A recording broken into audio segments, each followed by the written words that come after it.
Hello, my name is Rhiannon McIsaac, and today I'm going to be talking about the economic, social, and environmental impacts of high fashion on American culture. The first time I picked up a copy of Vogue magazine, I, like many others before and after me, was entranced. Dolce & Gabbana was there with their signature floral prints and cologne advertisements featuring the very recognizable male model David Gandy on a yacht. Gucci, at the time recently taken over by the visionary Alessandro Michele, was showing a new facet of itself. The Italian fashion house was making the grueling move from its near death in the middle class back to where it had previously reigned in the manicured hands of the upper class. Just holding that magazine in my hands made me feel special and included. I grew up with two brothers, and this magazine felt like what I imagined talking to an older sister was like. The clothes were eccentric, beautiful, and different than anything I'd ever seen in my small town of Attleboro, Massachusetts. At the age of 16, did I realize the sheer amount of work that went into making this magazine come together, from designers to manufacturers to underpaid fashion columnists? It wasn't really in my mind at the time. I wanted to be those models with their beautiful clothes and their beautiful lives. Was I aware of the economic, social, and environmental impacts of high fashion globally in the United States? I wasn't then, but I am now, and that's what we'll be discussing today. In 2017, New York Fashion Week generated about $600 million in profit. The closest comparable event that happened in 2017 was Super Bowl. The United States has one of the highest consumption rates in relation to textiles in the world. In the fiscal year of 2017, American consumers spent nearly $380 billion on apparel and footwear. The United States also has one of the highest import rates in the world concerning fashion. This extremely high volume of imported textiles typically comes at the price of lower quality goods. The number one exporter to the United States is China, coming in with 43.4%, followed by Vietnam with 13.2%, India with 5.1%, Indonesia with 4.9%, and finally Bangladesh with 4%. However, the fashion industry in the United States contributes billions to the United States economy annually. This industry employs approximately 1.8 million people, from those who create design concepts to the retail employees you see on the sales floor at your local H&M. We will now be moving on to my next topic, the social impact of high fashion on the United States.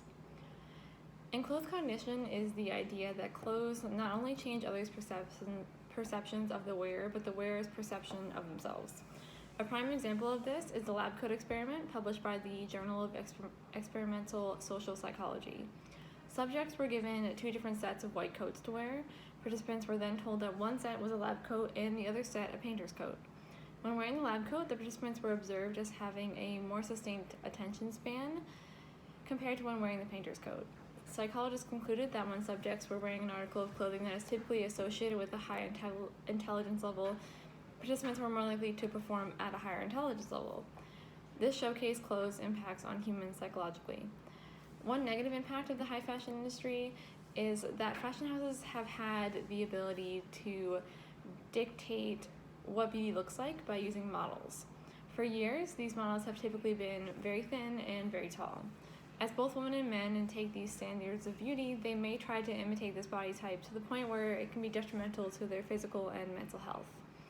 Another negative impact of high fashion is the extremely high cost of these textiles means that it is only available to people in a higher economic class. This is also the main factor that has given rise to the fast fashion industry. It is consumed at extremely high rates and has led to a wide variety of negative impacts on both people and the environment, which I will now be discussing. The fast fashion industry is the second highest polluter in the world, coming in narrowly behind the oil industry. The extreme amount of natural resources that the industry uses is gigantic. It takes 700 gallons of water to produce one cotton shirt and 2,000 gallons to make one pair of jeans. All of this is not to mention the fact that there has been a sharp increase in overconsumption globally. The average American now produces 82 pounds of textile waste a year. 85% of all textiles produced go to dumps and landfills every year. Another environmental factor to consider is the fact that the synthetic fibers the fashion industry uses in a lot of their products will take hundreds of years to biodegrade and are often thrown away without a second thought. To conclude, while the high fashion industry benefits the United States economically, it has more negative effects on both the world and country than positive. The social and environmental impact of high fashion on the United States and the globe has been overwhelmingly negative. The way forward for the fashion industry is unclear in many ways. However, there are some things that are clear. If this industry wants to survive, they need to become more body positive and environmentally sustainable. The age of unattainable, highbrow fashion houses turning their nose up at the general public and their wants and desires is coming to an end. The incoming era of responsible consumers and their demand for complete transparencies from companies will change how clothes are made, who they are made for, and how they are advertised for the better.